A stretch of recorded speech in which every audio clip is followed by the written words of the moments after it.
సంవత్సరాల తరబడి government job కోసం వేచి చూస్తున్నారా? కేవలం 8 నెలల్లో మీ కల నెరవేర్చుకోండి. వెంటనే కింది నంబర్స్‌కి కాల్ చేయండి.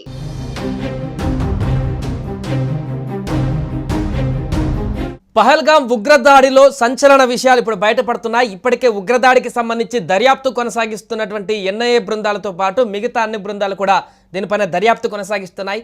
ఈ నేపథ్యంలో ఉగ్రవాదులు వాడినటువంటి కొన్ని వస్తువులు చైనాకు సంబంధించినటువంటి వాటివి కూడా ఉన్నట్టుగా గుర్తించారు. దీంతో ఈ ఉగ్రదాడుల వెనుక పాకిస్తాన్తో పాటు చైనా కూడా ఇండైరెక్ట్గా ఏమైనా సపోర్ట్ చేసిందా అనేటువంటి ఒక కొత్త ప్రశ్న కూడా ఇప్పుడు ఉత్పన్నమవుతుంది. శాటిలైట్ పరికరాలు, ఫోన్స్ ఏదైతే ఉన్నాయో ఉగ్రవాదులు వాడినటువంటి ఫోన్లు, ఆ ఫోన్లు చైనాకు సంబంధించినటువంటివిగా, శాటిలైట్ పరికరాలు చైనాకు సంబంధించినటువంటిగా గుర్తిస్తున్నారు. అంతేకాకుండా మనకు 2020 గాల్వాన్లో జరిగినటువంటి దాడి గుర్తుంది. అక్కడ జరిగినటువంటి పరిస్థితి తర్వాత కరోనా సమయంలో ఇక్కడ ఉన్నటువంటి యాప్స్ను కూడా అన్నీ కూడా వాటన్నింటి కూడా నిషేధించినటువంటి పరిస్థితి. టిక్టాక్ లాంటివి కానీ మిగతా కొన్ని సోషల్ ప్లాట్ఫామ్స్ అన్నీ కూడా. ఈ నేపథ్యంలోనే అటు చైనా కూడా భారత్ పైన ఆగ్రహాన్ని వ్యక్తం చేసినటువంటి పరిస్థితి. చైనా మొదటి నుంచి కూడా కుయుక్తులు పండుతున్నటువంటి పరిస్థితి కూడా చూసాం. ఇప్పుడు పాకిస్తాన్కి యుద్ధం చేస్తే మేము సపోర్ట్గా ఉంటామని కూడా అక్కడ పాకిస్తాన్కి సంబంధించినటువంటి ప్రభుత్వం సపోర్ట్ చేసినట్టుగా తెలుస్తుంది. ఈ నేపథ్యంలోనే తాజాగా ఉగ్రదాడిలో కొన్ని కీలకమైనటువంటి అంశాలను గుర్తించినట్టుగా తెలుస్తుంది. అక్కడ చొరబడ్డటువంటి ఉగ్రవాదుల దగ్గర వాడినటువంటి ఎన్క్రిప్టెడ్ సాధనాలు కూడా ఉన్నట్టుగా కనపడుతుంది. అక్కడ చైనాకు సంబంధించిన శాటిలైట్ ఫోన్లు కూడా వినియోగించినట్టుగా అటు గుర్తించినట్టుగా తెలుస్తుంది. ఈ నేపథ్యంలోనే అసలు దీనికి సంబంధించి పూర్తి స్థాయిలో దర్యాప్తు కొనసాగించేటువంటి అవకాశం ఉంది. పాక్లోని తమ హ్యాండ్లర్లు వాడినట్లుగా కూడా ఉగ్రవాదులు జాతీయ దర్యాప్తు సంస్థ తాజాగా పేర్కొంది. సో ఇటీవల కాలంలో పాక్ ఉగ్రవాదులు మిలిటరీ గ్రేడ్ కమ్యూనికేషన్ సాధనాలు కూడా వినియోగిస్తున్నట్లుగా నిపుణులు చెబుతున్నారు. వీటిలో ఎండ్ టు ఎండ్ ఎన్స్క్రిప్షన్ సదుపాయం కూడా ఉండడంతో పంపేవారు ఏదైనా కూడా అంటే క్వాంటమ్ రెసిస్టెంట్ ఆల్గరిథం వాడటం గమనార్హం. దీంట్లో గుర్తించవచ్చు. మెసేజ్లను ఇమేజ్ వీడియోలా పంపించేటువంటి స్టెనోగ్రఫీ టెక్నిక్స్ను కూడా వారు వాడుతున్నారు. ఈ నేపథ్యంలోనే హై ఎండ్ టెక్నాలజీ ఉపయోగించి ఉగ్రవాదులు దాడిలో పాల్గొన్నట్టుగా అయితే తాజాగా ఒక్కొక్క విషయాలు బయటపడుతున్నాయి. దీనికి సంబంధించిన పూర్తి వివరాలు తెలుసుకుందాం. మాతో పాటు ప్రేమ్ లైవ్లో సిద్ధంగా ఉన్నాడు మా రిపోర్టర్. ప్రేమ్, తాజాగా దాడికి సంబంధించినటువంటి దర్యాప్తులో సంచలన విషయాలు బయటపడుతున్నట్టుగా తెలుస్తుంది. దీంట్లో చైనా దేశానికి సంబంధించినటువంటి పరికరాలు, చైనా దేశానికి సంబంధించినటువంటి కొన్ని వినియోగించినటువంటి వస్తువులు ఉన్నట్టుగా కనపడుతుంది. దీనికి సంబంధించిన అప్డేట్స్ ఏంటి? రైట్ సాయి, మనం ఈ యొక్క పాకిస్తాన్ ముష్కర్ ఎవరైతే భారత్ పైన దాడి చేసి అమాయకమైన 26 మందిని పొట్టన పెట్టుకున్నారో ఈ ఘటనకు సంబంధించి మన దర్యాప్తు సంస్థలు దాని లోతుగా దర్యాప్తు చేస్తున్న పరిస్థితి ఉంది. అయితే మనకు జాతీయ దర్యాప్తు సంస్థ వెల్లడించిన వివరాల ప్రకారం చూస్తే ఒకసారి చాలా అత్యాధునికమైన టెక్నాలజీని పాక్ సంబంధించిన ఈ ఉగ్రవాదులు వాడినట్లుగా మనకు తెలుస్తుంది. అయితే రహస్యమైన సాధనాలు, అదేవిధంగా ఎండ్ టు ఎండ్ ఎన్క్రిప్షన్ ఏదైతే వీటిని ఉపయోగించి కేవలం ఆ మెసేజ్ ను ఎవరికైతే పంపదలుచుకున్నారో వారు మాత్రమే చూసే విధంగా ఈ యొక్క టెక్నాలజీని వారు ఉపయోగించుకోవడం, చాలా అత్యాధునికమైన వెపన్స్ కూడా వారి దగ్గర ఉన్నట్లుగా మన దర్యాప్తు సంస్థ ఇప్పటికే చెప్తుంది. అయితే నిజానికి మొదటి నుంచి అంటే గతంలో మనం ఒకవేళ పాక్ దాడులను చూస్తే ప్రస్తుతం జరిగింది చాలా భిన్నంగా ఉందని చెప్పి పాక్ చెందిన ఒక మాజీ డీజీపీ చెప్పడం కొంత ఆశ్చర్యాన్ని కలిగిస్తుంది. ఎందుకంటే గతంలో లోకల్ గా ఉండే ప్రజల్ని ఉగ్రవాదులు వారిని అడ్డం పెట్టుకొని లేదంటే వారి దగ్గర స్థావరం చేసుకొని ఇక్కడ ఇండియన్స్ మీద, అదేవిధంగా జమ్మూ కాశ్మీర్ లో దాడులకు పాల్పడేవారు. కానీ ఈసారి నిన్న జరిగిన పహల్గాం దాడిలో మనం చూడొచ్చు, వారంతా కూడా మిలిటరీ డ్రెస్ వేసుకొని ఇండియన్ ఆర్మీ లాగా, ఇండియన్ సోల్జర్స్ లాగా ఎంటర్ అవ్వడం, అదే విధంగా వారందరినీ ఐడి కార్డ్స్ అడిగి వాళ్ళను అంటే పాయింట్ బ్లాక్ లో పెట్టి చంపివేయడం అదేవిధంగా మనం చూస్తున్నాం.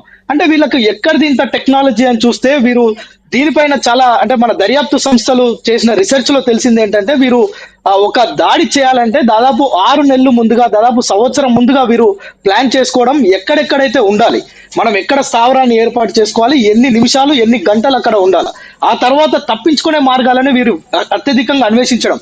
ఫుడ్ కోసమో లేదంటే బెడ్ కోసమో వీరు ఎలాంటి ఆలోచన ఉండదు. కేవలం ఇక్కడ నుంచి తప్పించుకొని పోవడం ఎలా, ఒక స్థావరాన్ని ఎంచుకున్నారంటే అక్కడ నుంచి ఈజీగా తప్పించుకునే మార్గాలను అన్వేషించడం కోసమే వీరు ఎక్కువ టైం ని స్పెండ్ చేస్తున్నట్టు చూస్తున్నాం. అయితే మనం గడిచిన 2020లో మనం చూడొచ్చు, గాల్వాన్ దాడి ఏదైతే జరిగిందో ఈ చైనాకు సంబంధించిన కొన్ని యాప్స్ భారత్ కి ముప్పు కలిగిస్తున్నాయని చెప్పి భారత సర్కార్ చాలా చాలా సాధనాలను అదేవిధంగా చాలా యాప్స్ ను నిషేధించింది. మనం మేజర్ గా చూడొచ్చు, ప్రతి ఒక్కరికి తెలిసిన యాప్ టిక్ టాక్. అలాంటి యాప్స్ ని చాలా వందల సంఖ్యలో భారత్ వాటిని నిషేధించింది. అయినప్పటికీ కూడా పాక్ ఉగ్రవాదులు ఎవరైతే ఉన్నారో వారు ఈ యొక్క చైనాకు సంబంధించిన ఈ యొక్క ఏవైతే నిషేధించిన యాప్స్ ఉన్నాయో వాటికి పాక్ లోనే ఒక హ్యాండిలర్లను ఉపయోగించుకొని వాటిని ఎండ్ టు ఎండ్ ఎన్స్క్రిప్ట్ చేసుకొని అక్కడనే వాటిని ఉపయోగించుకొని ఈ యొక్క మెషిన్ మొత్తం పూర్తి చేసినట్లుగా తెలుస్తుంది. అయితే వీరు ఎంత కఠినమైన శిక్షణ పొందుతున్నారంటే మన దగ్గర ఉండే గ్రేడ్ 1 ఆర్మీ ఏ విధంగా అయితే ఆ శిక్షణ పొందుతారో ఆ లెవెల్లో వీరంతా కూడా వెపన్స్ కావచ్చు, అదేవిధంగా ఫుడ్ లేకుండా ఉండే ప్రాంతాలు కావచ్చు, అదేవిధంగా మైదానాలు గుట్టల మీద వీరు జీవనాన్ని అంటే ఒక 24 గంటల నుంచి 3 రోజులు అంటే దాదాపు 3 రోజుల పాటు వీళ్ళు సస్టైన్ అవ్వడానికి కావాల్సిన మొత్తం కూడా వీళ్ళు నేర్చుకొని అంటే అంత కఠినమైన శిక్షణ వీరు పొంది వీళ్ళు రంగంలోకి దిగుతున్నారు. అయితే గతంలో స్థానిక పౌరులను ఈ ఉగ్రవాదులు బేస్ చేసుకొని వాళ్ళు వచ్చేది, కానీ ప్రస్తుతం పాక్ కు చెందిన ఆర్మీ అదేవిధంగా పాక్ చెందిన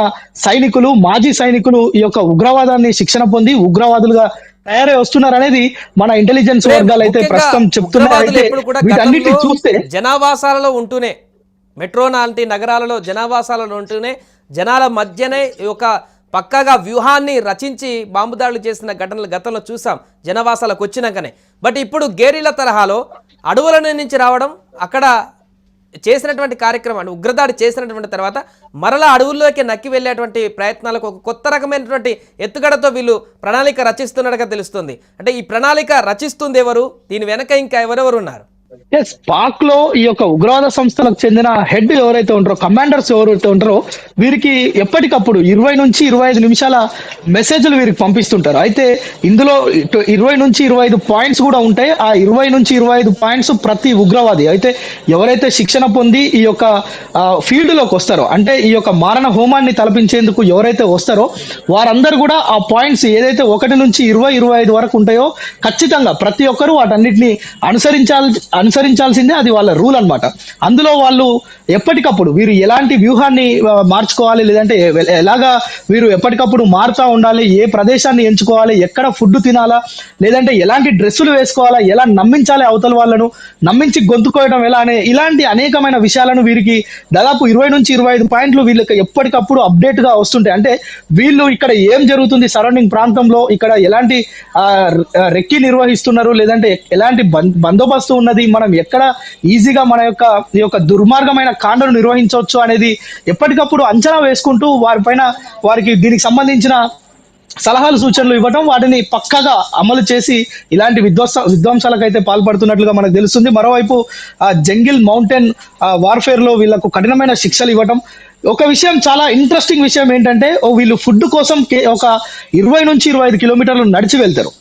ఏదైతే ఒక గ్రామాన్ని ఎంచుకుంటారో అక్కడికి వెళ్ళగానే ఆ గ్రామస్తులందరి దగ్గర ఉన్న ఫోన్లన్నీ లాగేసుకొని అక్కడ ఎలాంటి కమ్యూనికేషన్ లేకుండా వాళ్ళు కావాల్సిన ఫుడ్ అది తీసుకొని మళ్ళీ వాళ్ళ ఫోన్లు వాళ్ళకు స్విచ్ ఆఫ్ చేసి వాళ్ళకి ఇచ్చేసి వీళ్ళు ఇక్కడ నుంచి 20-25 కిలోమీటర్లు వెళ్ళి తలదాచుకునే ప్రయత్నం. మరొక వైపు గుట్టలు, అదేవిధంగా అడవులు, ఈ రెండింటిని వాళ్ళు బేస్ చేసుకొని అక్కడనే వాళ్ళు తలదాచుకోవడం, అక్కడ నుంచే ఉగ్రవాద కార్యకలాపాలని చేస్తున్నట్లుగా మనకు తెలుస్తుంది. ప్రస్తుతం మనం చూడొచ్చు ఏదైతే వీరి దగ్గర ఉన్న అల్గారిథమ్స్ కావచ్చు, కొన్ని అమెరికా వదిలివేసిన కొన్ని తుపాకులను కూడా వీళ్ళు అంటే వారిని సేకరించుకొని వాటిని ఉగ్రవాద కార్యకలాపాలకు కూడా ఉపయోగిస్తున్నట్లుగా మనకు ఇంటెలిజెన్స్ వర్గాలు అయితే చెప్తున్నాయి. మరొకటి, గతంలో ఐసిస్ టెలిస్కోప్ వాడుతున్నట్లుగా కూడా మనకు ఇంటెలిజెన్స్ వర్గాలు చెప్తున్నాయి. అంటే ఇలాంటి టెక్నికల్ పరమైన అంశాలను ఆ ఉగ్రవాదంలో అందిపుచ్చుకొని ఉగ్రవాదంలో జోడించుకొని ఇలాంటి విధ్వంసాలకు పాల్పడుతున్నట్లుగా అయితే మనకు తెలుస్తుంది. ముఖ్యంగా వీళ్ళు ఆఫ్ఘనిస్తాన్ లో అమెరికా సైన్యం వదిలేసిన M4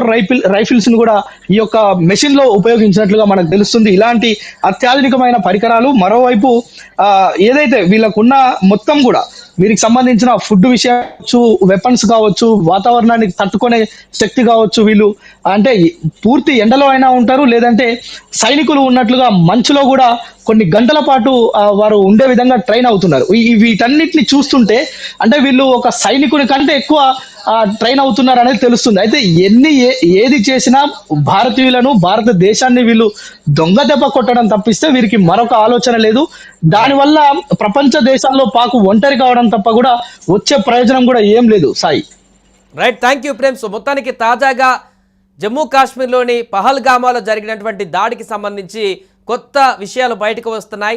అక్కడ ఉగ్రవాదులు వాడినటువంటి వస్తువులు కానీ, అక్కడ ఉగ్రవాదులు ఉపయోగించినటువంటి సాధనాలు కానీ, టెక్నిక్స్ కానీ అన్నీ కూడా అటు హై తరహాలో అంటే పూర్తి స్థాయి చైనాకు సంబంధించినటువంటి వస్తువులు కానీ పరికరాలకు సంబంధించి కూడా ఉండడం గమనార్హంగా మారింది. ఇది పూర్తిగా పాకిస్తాన్ మిలిటరీ సహాయంతోనే జరిగిందనడానికి మరొక ఉదాహరణగా తాజాగా బయటపడుతున్నటువంటి విషయాలు బహిరంగంగా ఇప్పుడు ప్రపంచవ్యాప్తంగా కూడా కనపడుతున్నాయి. ఈ టెక్నాలజీస్ అన్నీ కూడా ఆర్మీ మిలిటరీ పెద్ద పెద్ద వ్యవస్థల చేతిలో ఉండేటువంటి అంశాలు ఇవన్నీ కూడా ఉగ్రవాదుల చేతిలోకి వచ్చాయంటే ఖచ్చితంగా అక్కడ పాక్ ఆర్మీ అఫీషియల్గానే వారికి ఇవన్నీ అందజేసి అక్కడటువంటి వ్యక్తులు కొంతమంది అందజేసి ఉగ్రవాదులను ఈ రకంగా ముందుకు పంపించినట్టుగా అయితే స్పష్టమవుతుంది. ఏమైనా కూడా ఈ దర్యాప్తులో ఇంకా అనేక అంశాలు కూడా బయటపడేటువంటి అంశం అయితే ప్రస్తుతం కనిపిస్తోంది. సుమన్ టీవీలో మీ పర్సనల్ అండ్ బిజినెస్ ప్రమోషన్స్ కోసం కింది నెంబర్కి కాంటాక్ట్ చేయండి.